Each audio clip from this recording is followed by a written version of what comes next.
سلامونه دوستانو، زمونږ د نن ورځې لغت دی تریټ. تریټ یعنی ګواښ یا تهدید. دا په ګرامر کې له مونږ سره نان دی، اسم دی. مثالونه یې: The police took the threat seriously. The police took the threat seriously. پولیسو دا ګواښ جدي ونیو.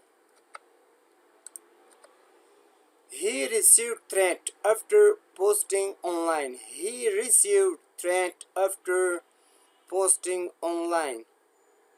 هغه ته د آنلاین پوسټ کولو وروسته ګواښ ورکړل شو. He received threat after posting online. هغه ته د آنلاین پوسټ کولو وروسته ګواښ ورکړل شو.